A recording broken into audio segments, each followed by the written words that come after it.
Hello and welcome to My Own Worst Enemy. We've got an overdue unboxing, honestly. It's been so busy so far this year, but this is By Swords and Bayonets. This is from GMT Games.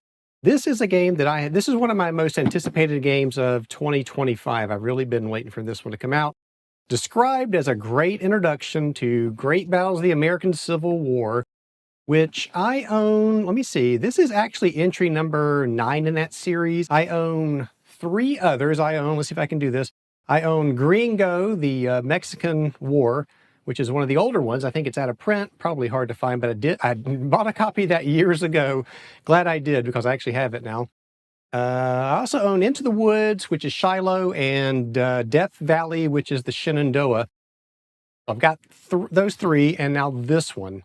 I have never played any of the great battles of the American Civil War, and when I heard this would be a great introduction to the series, I really wanted to buy this. So we're going to take a look in here and see what makes it a great introduction to the series and what the components look like. So the series design here, of course, is Richard Berg. The game design for this one is Alan Dickerson. And if you watch the counterclipping show over at Aardwolf's Lair, you'll know him as Stigler. And so what do we have here? We're going to have 4 battles. And this is the other cool thing about this box, this game. You've got 4 battles of the Civil War that aren't really gamed much at all. So there's 4 unique battles. And I love to see these smaller battles that do not get covered. I love to see them actually getting some coverage, so we get to see that. So briefly, we're looking, of course, it's a 2-player game, 1 to 2 players. I will play this solo, sorry, Stigler. And actually, if you look, the solitaire suitability is a 7, so that's pretty high. I think that's because this is a chit pull system.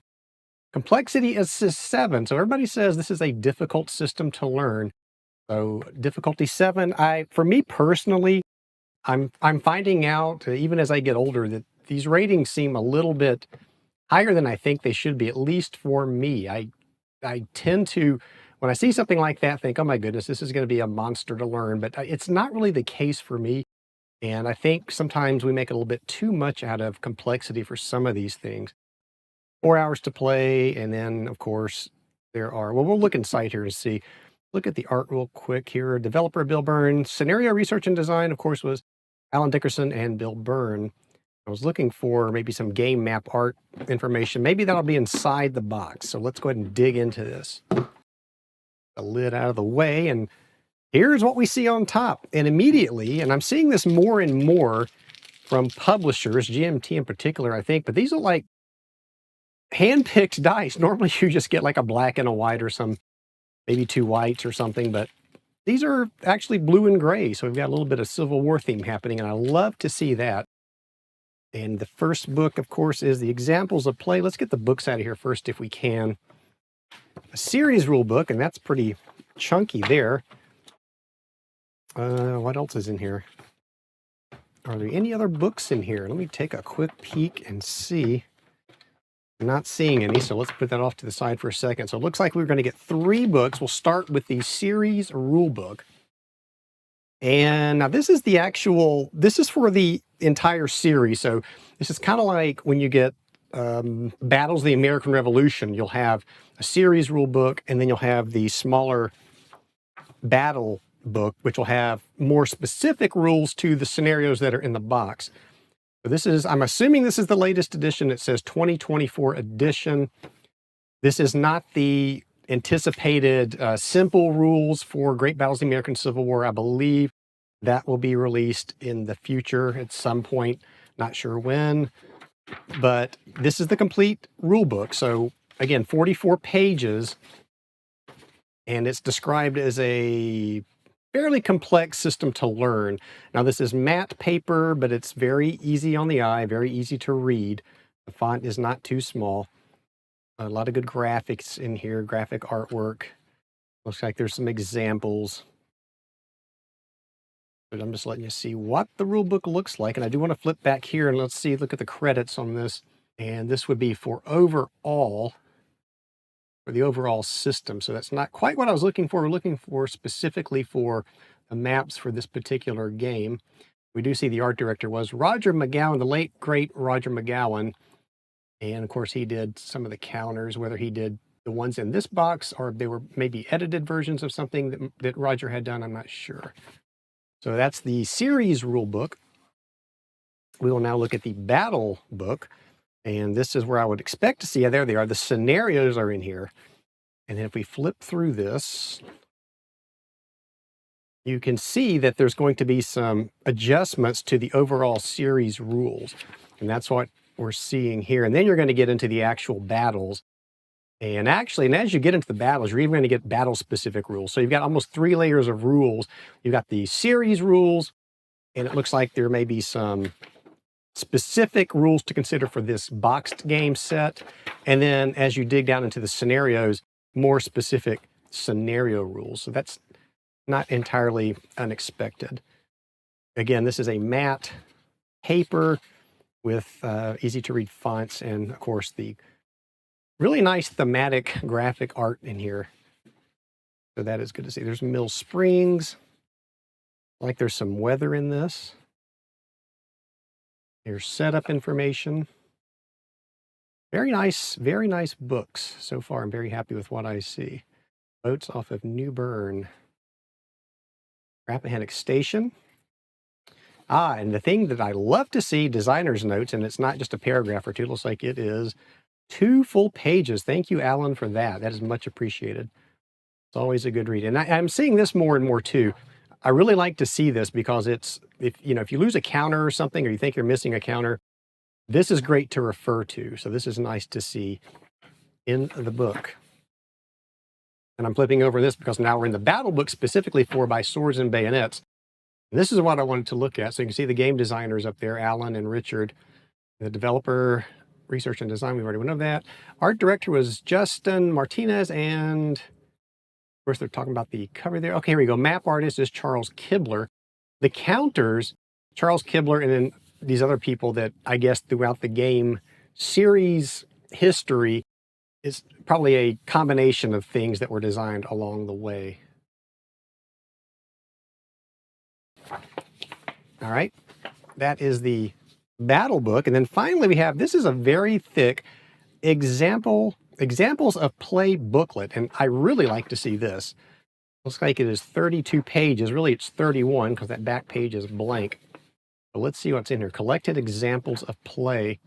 Nice little forward there to explain why this book exists, I would assume. So this is the Big Bethel playthrough. And just briefly, it's saying that we are going to, and of course it says this is low counter density, so making it an ideal introductory session, which is what you're looking for when you want to dip your toes into a brand new series. So that's good. So they go through setup in detail, it looks like. And then it looks like we are being stepped through the actual turn. And great work here with showing on the map what's being moved. And when you learn this, you're going to want to set up this scenario as it says and step through it and read as you go along. So it's going to help you learn the system in the game. And this is very much appreciated. And this is kind of what points back to this would be a good introductory box set, if you will. And I would use the word of caution here in that, yeah, this is a great introduction to this system. But what I would say is, if your intent is you're eventually going to buy every game in this Great Battles of the American Civil War series, then I would say get this because it's, 4 small scenarios. And of course you can pick these things up and learn them because there's low counter density and such. If your intent is you only ever know you want to play, let's say Death Valley, you're never going to play anything else in the series, then I would say this would not be the set you need to buy. Buy the one you want to play. It's going to have smaller scenarios in it. And don't feel like you have to buy this to learn the system is what I'm trying to say. Other than what like I said earlier, this has 4 battles in it that you're not going to get anywhere else. So there's that. But yeah, if you just want to play one game in the series, don't feel like you really need to buy this to learn the system. But this is, of course, I'm one of the ones that's going to play as many games in this series as I can. So this is definitely where I'm going to start. And this is really, I would say if you know somebody who owns this, you don't plan on buying it, at least borrow this book and read through it, I guess. This is the kind of thing that you want to see when you are learning a new series, especially if you don't have a play group or someone you can play with. this is the next best thing. You're going to have this book to refer to. And of course, you can always ask questions online, either Consim World or Board Game Geek or one of those sites, and I'm sure you'll get an answer. So this is awesome. And like I said, 31 pages of examples of play. And now we're getting down to the counters. And here you can see, how many counter sheets are there? Just one? It looks like there's two. Okay. Strange that they are not together, but then who knows how these things are packed. And so let's look here real quick. These are the more informational type counters. So we'll look at those first. Half-inch counters, they will need to be clipped, and of course I will do that. These are really thick. So this is that brown core, thick brown core stock, thick counters. Here's the reverse side of those counters. And again, we are looking at informational counters only here. And do they punch out easily? They do. They do. And I don't see center nibs, so that's good. We don't want to see those. Now we will take a look at the actual unit counters, and I've got it upside down. Of course I do. And we can see some leaders there, the infantry, the artillery. It looks like it's all here. Some weather markers down here, some efficiency ratings. That is it. Yeah. And on the back here, drunk. Who is drunk? Grant? I don't think Grant's here. That's like a Confederate marker. Somebody's drunk. That's going to be interesting to see who's drunk in the game. Rain stops. Abandon. So that's pretty cool. I'm going to go back over here for 1 second because I thought I saw unit counters over here. I do. So what is going on here?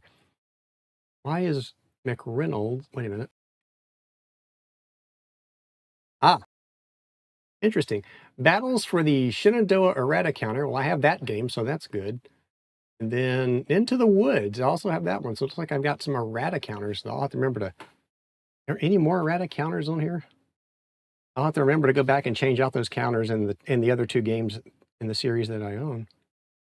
So that's the counters. Like I said, as you can see, this is a very counter-light game. And that's one of the things that makes it easier to learn is you don't have mass amounts of counters you're dealing with. And also, I'm taking out these player aid cards. I'm assuming that's what we're going to look at next, but there's this nice counter tray in here, GMT counter tray, and that should hold those two counter sheets easily. That's always appreciated to see a counter tray included with a game.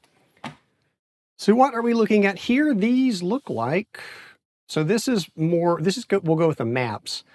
I'm guessing this information, sometimes you find this sort of stuff on the map. The map's pretty small here, so these cards were created to give you your turn track and your victory point track and places to put your markers. And it looks like they are double-sided with different battles on the front and the back. Again, this is the thick player's aid card paper that GMT usually uses, semi-gloss, and they're very nice. Rappahannock Station, New Bern. And then, of course, you're going to get the Confederates as well. Same thing, double-sided. And disorder table. Disorder table and terrain effects chart. Here's another one. And to my eyes, these look identical. Some two-player game. Well, okay, we have terrain effects charts for each battle, I would assume. Actually, here we go. Wait a minute. Second disorder table. I don't see any difference in those. They look the same to me. And then we have the battles on the back here. So the terrain for the battles are on the backs of these charts. That's appreciated. Here's the player aid card. And this is nice. So this is 4 pages of player aid information. And this is for all the battles, all 4 of the battles. You have your rally tables, coordination tables, your firing tables are on here. Reminders that you want to see on a player's aid card. Again, these are very nice. I love to see the artwork. And these will be identical.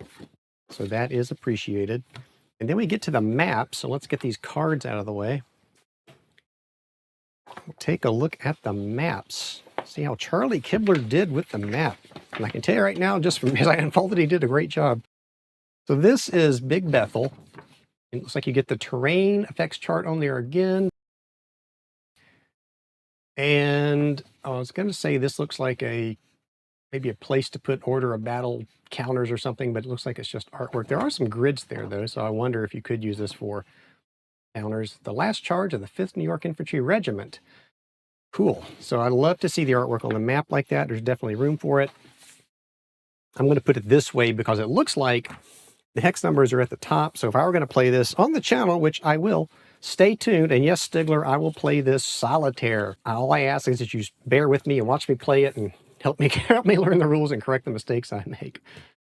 Very nice map. I really like this. Charles Kibler map. And I get a same sort of vibe I get from Battles of the American Revolution. It looks sort of like the same artwork. So I'm comfortable seeing this in the Civil War. That's good. We have Big Bethel. And then this is Mill Springs. Again, we got some nice artwork up there. We have the terrain effects chart here and the evaluation key. And the elevation key. And if you look at the map, it looks very easy to see the elevations and what they are. And then let's get this out of the way.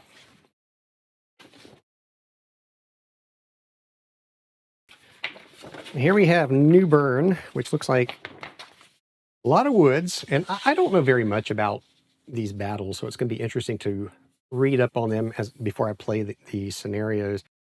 So same thing, a lot of woods. Looks like there might be maybe some... What is that? That is... Well, that's a fort. I was going to say that looked like partially a fort, but I don't think so. That's probably some sort of entrenchment or something. But there's a fort up here. That's kind of cool. The Neuse River, the barrier there. So did we get any, are there any kind of boats or ships or anything in this? I don't think so. That would probably just make it overly complicated, especially if you're trying to learn this system. And then on the back of this thing... Rappahannock Station, again, looks like the map goes this way. Being that I'm in Virginia, can't be too far from this battle site. I need to one day get out and see all these Civil War battle sites that I'm close to. So again, nice maps, really nice looking maps. Now I'm wondering, let's see something here, and this is just me having a thought occurred. And that goes back to, and I'm thinking of if you've played Mark Herman's Rebel Fury, you can actually play a couple... Actually, I think you can play all the scenarios from the same box at one time. So what I'm looking for, here's the player's aid cards. What I'm wondering is if you could play, not all of them, but you could certainly, could you play 2 of these? Would you need all the... Are there enough... I guess what I'm trying to say is, if I went to a convention and I wanted to run this and I wanted to take this box, could I play 2 games simultaneously with what's provided in the box? So you would need, this was Rappahannock Station, so you'd need the Rappahannock Station map to go with that. This is Big Bethel. So there's your map. So map-wise, you could certainly do it, but the question is, are the counters such that you could, all the counters are here for Rappahannock Station, are they also here for Big Bethel? And just looking real quick, are they listed out that way? No, they're not. So I'm just wondering if that's possible. And it's not a big deal if it's not, but that would be something interesting to know, because like I said, you could take this to a convention and split this thing up into 2 games and in theory play 2 at the same time. That would be cool. But if that's not possible, that is no big deal. So there you go. I wanted to do a quick unboxing of this. I will do a playthrough of this at some point. I've always wanted to play a game in this series, and I'm hoping to get to it at some point soon. And as I lay these out, I would like to thank you for watching the video. I would ask you to subscribe to the channel if you have not, so that you can see when I do the playthrough, when it comes up. Give a thumbs up, like it. As always, thank you for watching, and I'll see you back here next time.